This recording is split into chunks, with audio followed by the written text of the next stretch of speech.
Привет, друзья! С вами одинокий Джесси. Несколько дней тому назад я снял небольшой видеоролик о Магомеду Албогатиеве. Выскочил на минутку вот эту лестничную, не лестничную площадку, а вот эту площадку для прогулки. И там 12 минут его реакции на выпуск видео про чеченцев знаменитого блогера по Кавказу Аива. Я не знаю, какой он национальности, это парень.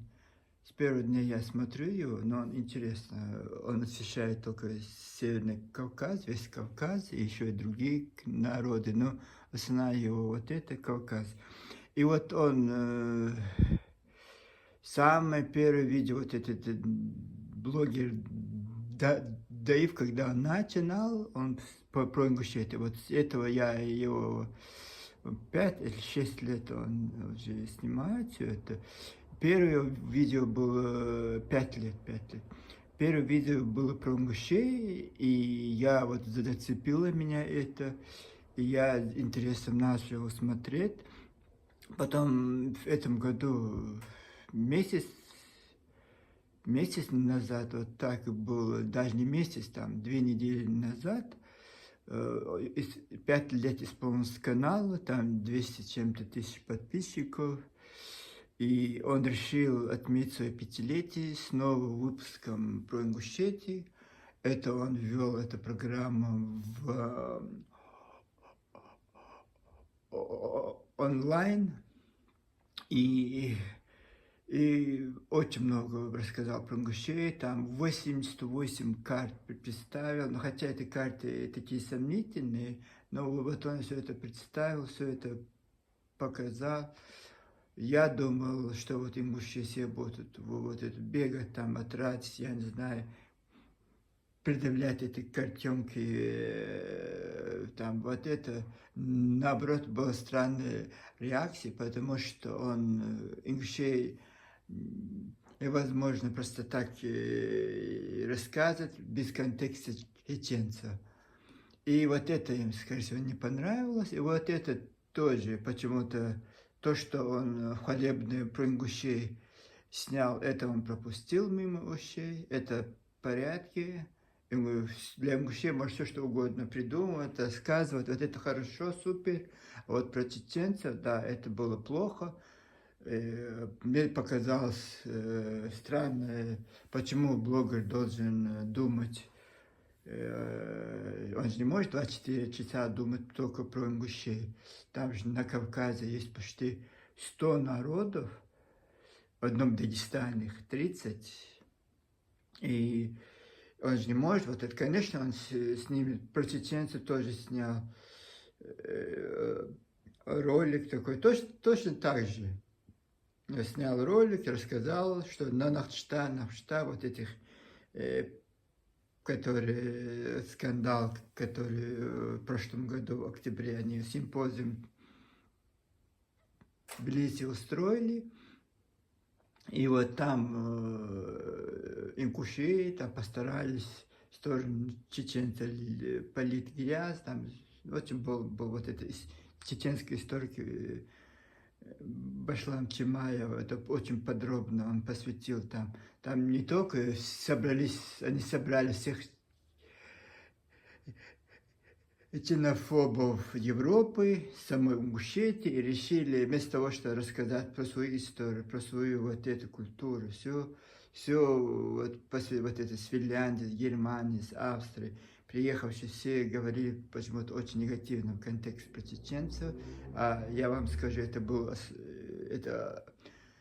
симпозиум организован ингушским домом в Тбилиси.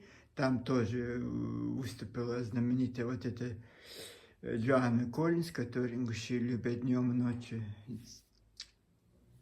И теперь вот это самое большое их приобретение.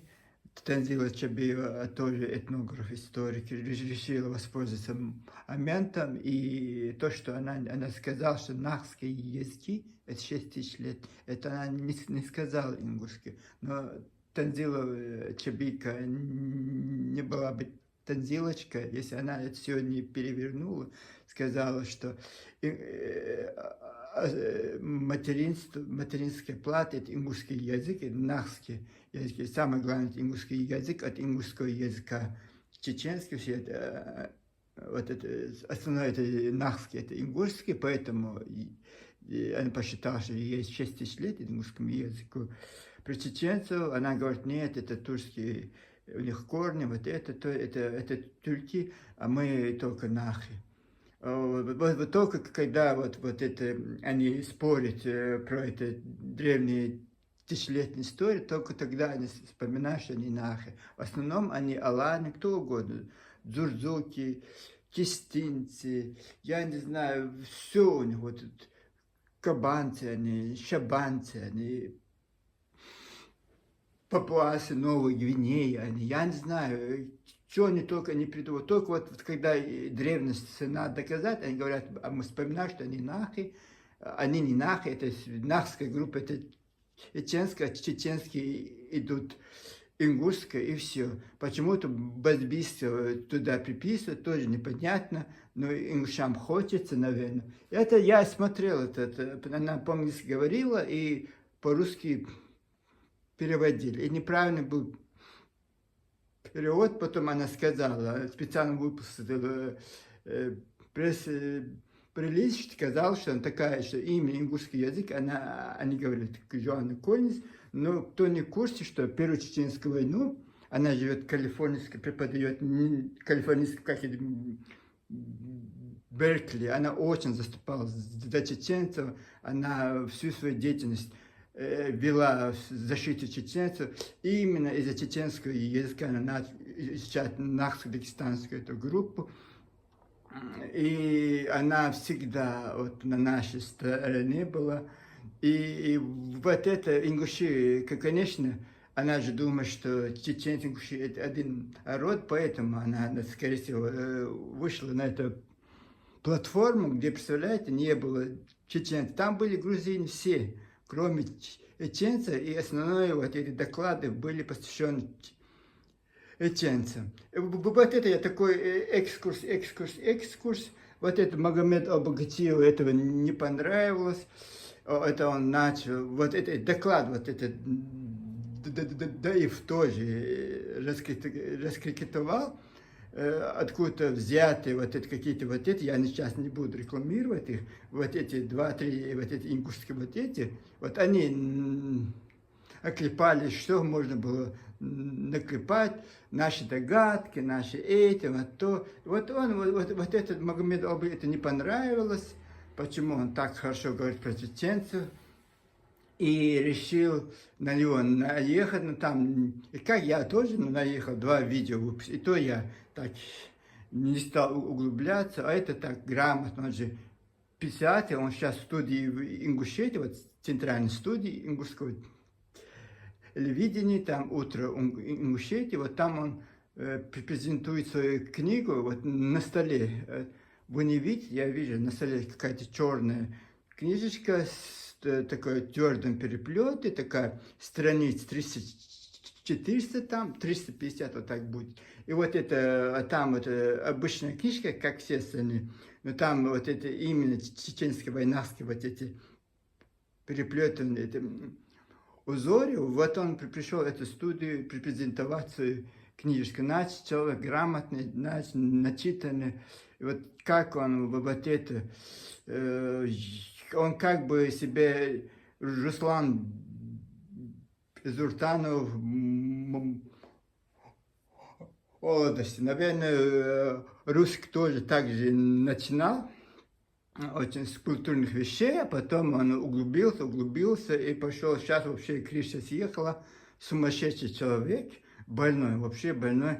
Там, скорее всего, от ранее нет психических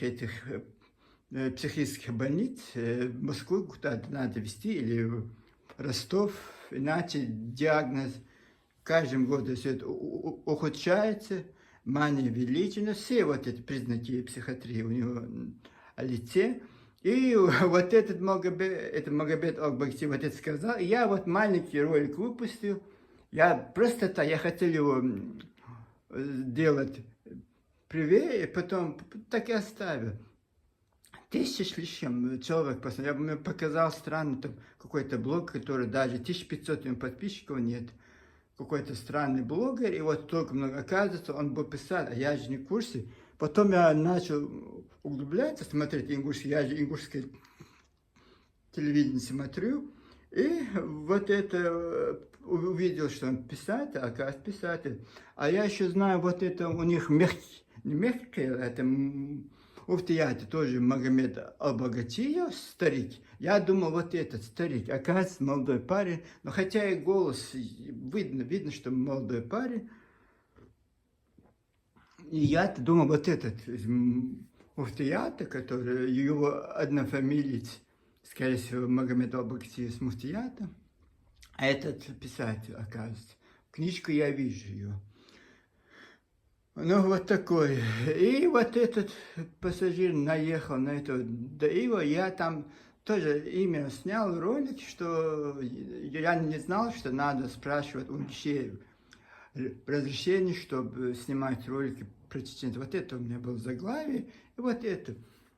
А потом я вдруг, когда столько просмотров, даже вот этот известный Артем Плато, и то у него нет просмотра, 500-600 человек посмотрел, который огромный блогер. А это, даже я 17-минутный вот этот, там 1000 людей посмотрел, и я прошелся по его страницам, очень много видео посмотрел, хотя, если честно, только 2 видео, по-моему, посмотрел, про братство двух народов и про беженцев. Остальные я так с промежутками там посмотрел.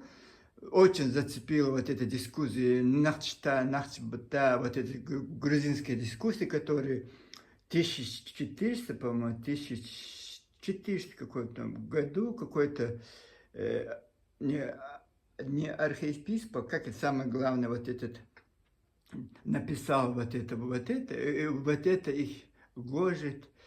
Целых 5 выпусков, по 40, по 35 минут он выпустил.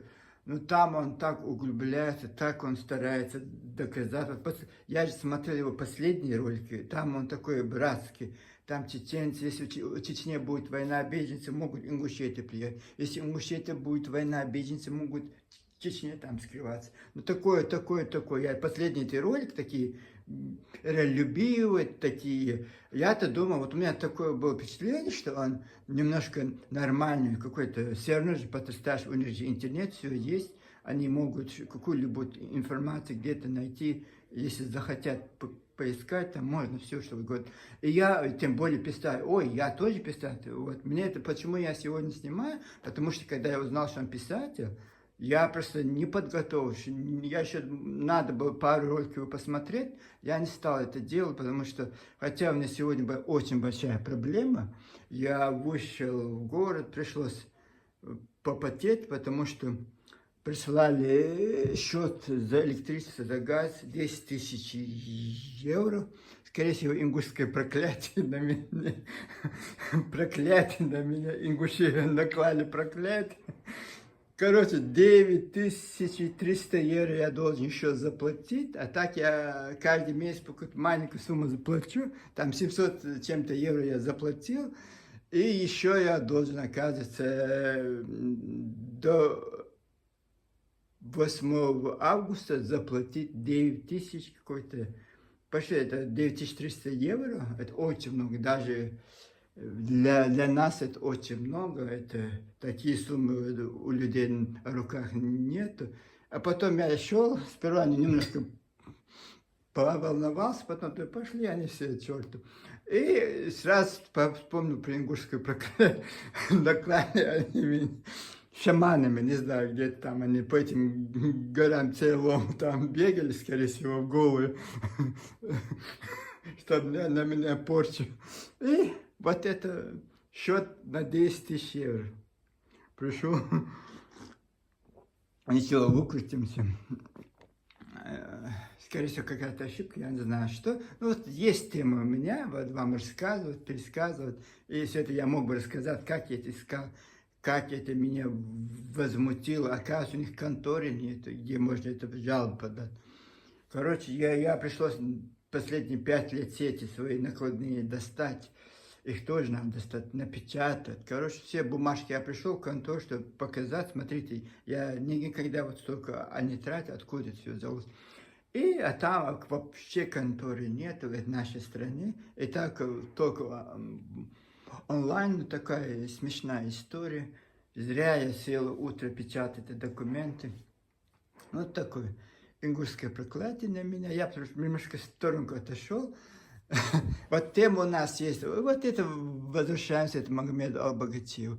И вот он почему-то Берже, который в 1850-60, это самый конец Кавказской войны, так как Горная Чечня, вот и там шли 20 лет, 30 лет, 50 лет, и шла война, все эти историки, все эти писатели, этнографы, все эти через военную грузинскую дорогу, через Ингушетию, через Северную Осетию, вот все, что рассказали ингуши, вот они же, все, что вот они, скорее всего, записывали то, что говорили, потому что они, никто, даже вот этот как это, самый главный, вот этот грузинский царь, который, он даже в Чечню не стал езжать, но там вот как-то он вот поехал, это тогда же не было же войны кавказской, и вот это он вот указал место, куда он был, и вот это Нахчита, вот этот, и вот это волнует, вот это, да и все это объяснил по-грузински, вот это, как их самое главное, это церковь называют, я уже западный только слова знаю, епископ, я не знаю, самое главное, вот это. И вот эта книжка есть, все это написано.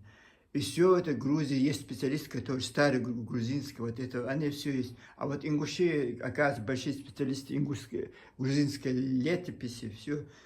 И вот этот Берже, который 1800, это ничего, это все они там копи, вот этот очень подробно, это очень, это все, столько он фактов, событий, всех, кто там были проститутками, там что-то написали, там, не знаю, вот это самый любитель, это Лаудаева, там, вот он сам чеченец, он это сказал, он просто забыл, что сейчас у этих ингушей новый у них вот этот причуды, они решили, что он очень известный, везде он цитируется, пусть он будет ингушем. А сейчас начал говорить, что он ингуш, это Лаудаев, а это, кто не в курсе, это основной царский офицер после Кавказской войны, он находился за Терьком, вот это, как Щелковская, вот это тогда был такой, там жили кумыки, все народ, там вот такое, очень такое место, это же не Чечня, который же,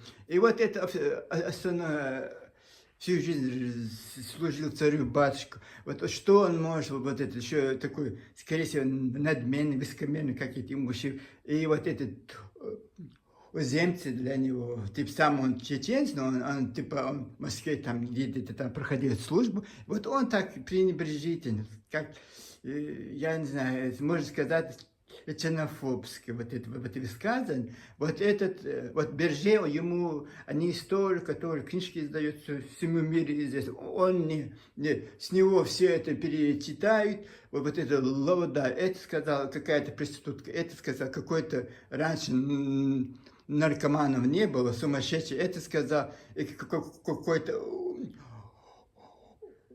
уборщица царя, это сказал какая-то губернатор, это вот это хлам, вот этот хлам весь, который сейчас. Раньше этого хлама не было, просто он не курсил, он еще, они родился, мы эту историю изучали, огромные учебники, всемирная история, российская история, советская, тома, Советский Союз, единственное, что там было. Ты мог, если ты захотеть, тонна тома, там все эта история.